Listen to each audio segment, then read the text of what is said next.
Hello friend, सासभाऊ kitchen मध्ये आपले खूप खूप स्वागत आहे. आज मी तुम्हाला ही सब्जी आहे बघा, तुळशीची. हे उन्हाळ्यात थंडावा देते तर गारवा देते तर घामोळ्या होत नाही, त्याच्याने हाडं झिजत नाही, त्याच्याने लोह वाढतंय, परत त्याच्याने कॅल्शियम वाढतंय. आणि ज्याला हाय बीपी आहे त्याची बीपी आटोक्यात राहते, हिमोग्लोबिन वाढतंय. हे खूप खूप रोगाला हे होते, त्याला कामाला येते.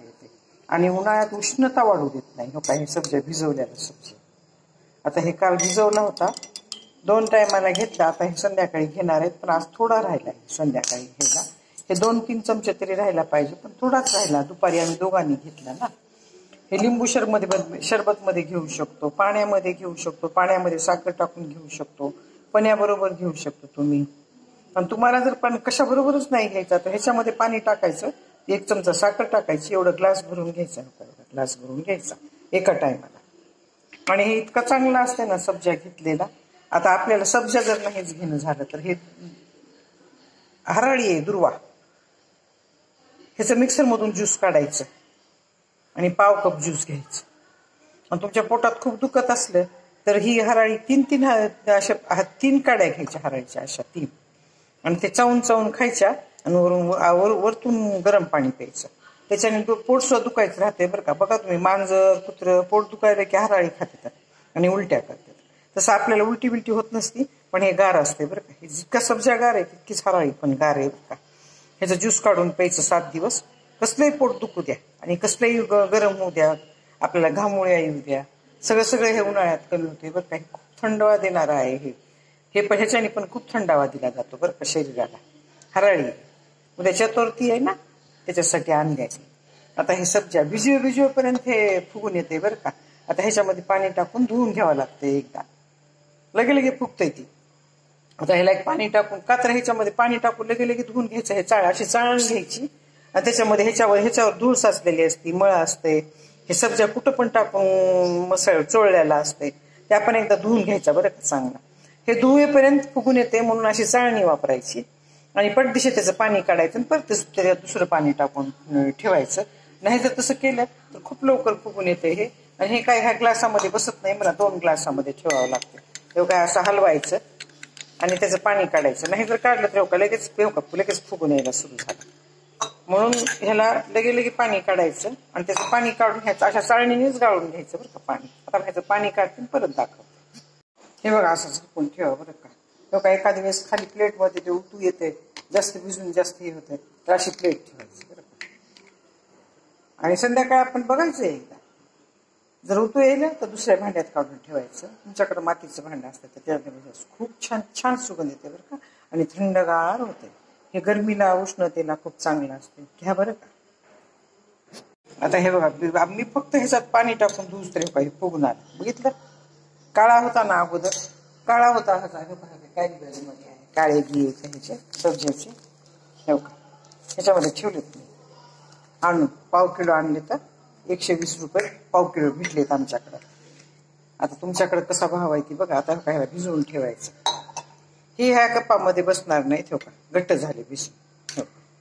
ह्या ग्लासामध्ये बसणारच नाही. आता हे ग्लास रिकामा करायचा आहे मला. दुसऱ्या ग्लासमध्ये मातीचं भांडं जर असलं तर त्याच्यामध्ये सुद्धा तुम्ही भिजवू शकता. माझ्याकडे आहे मातीचं भांडं, पण काढणारच कुणी नाही, वरती ठेवलेलं आहे माळ्यावर. मग ह्यांना मला काढायला जमत नाही, स्टूलवर उभा राहायला जमत नाही आमच्या वयाच्या हिशोबाने. हे का, फुगून आलं. आता हे काय करायचं, ह्याच्यामधलं हे सब्जी आहे ना, हे वाटीमध्ये काढायचा. हो का, असं वाटीमध्ये. हो का, हे भिजलेलं आहे, काल भिजवलाय, किती छान झालाय पांढरा शुभ्र. आता हे ह्याच्यामध्ये टाकते. आणि हराळीचं सुद्धा तुम्ही पाणी घेऊ शकता बरं का. सब्जा घेतला तरी सुद्धा 7 दिवस हराळीचं पाणी घ्या. हो का, छान फुगून आलं, बघितलं. आता ह्याच्यामध्ये पाणी टाकायचं आणि ह्याला नाही का ताटात झाकून ठेवायचं. जरी जास्त बी आलं वरली तर ते ताटात सांडते. खाली सांडलं तर रात्रीच्या वेळेस पाणी फिरत्यात. हे तुम्ही भिजवल्यावर अर्ध्या घंट्यात घेऊ शकता बरं. हे ह्या चमच्याने 4 चमचे घ्यायचं भिजलेला. हो का, असा 4 चमचे घ्यायचा आणि त्याच्यामध्ये पाणी टाकायचं आणि साखर टाकायचं. लिंबू शरबतमध्ये पण 4 चमचे टाकायचं, हे असं भरून भिजल्यानं. आणि त्याच्यामध्ये पण साखर, लिंबू, मीठ टाकायचं आणि प्यायचं.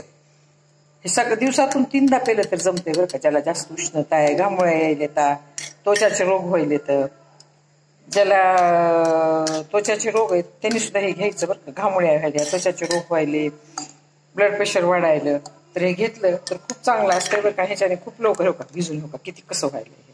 ह्याला मला आणखीन पाणी घालून झाकून ठेवावं लागणार आहे 2 प्लेट घेऊन अशा. आणि हे पण हरळीचं बघा तुम्ही 7 दिवस घेऊन बघा, ह्याच्याने खूप गारवा वाटते बरं का. हे देवाला पण वाहिली जाते, पण आपण पण घेतलं तर काय त्याचं काही बिघडत नाही. छान असते हरळी घेतलेली.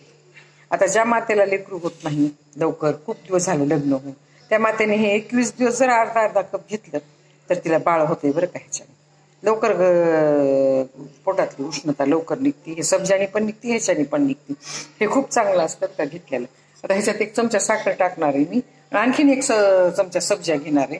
का तर आता जेवण झाले ते अर्धा घंट्याने घेणार आहेत, मी तर काय घेणार नाही हो का. हे मातीच्या भांड्यात तर भिजवलेलं खूप छान असते बरं का. इतकी छान सुगंध येते मातीच्या भांड्यात भिजवल्यानंतर. तर आता ह्याच्यामध्ये थोडं पाणी टाकते आणि भिजवून ठेवते.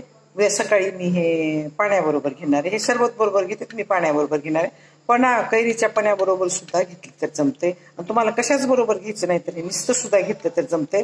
4 चमचे घ्यायचं भिजल्यालं, त्याच्यात 1 चमचा साखर टाकायची आणि ह्याच्यात पाणी टाकून हलवून प्यायचं. हळूहळू प्यायचं बरं का.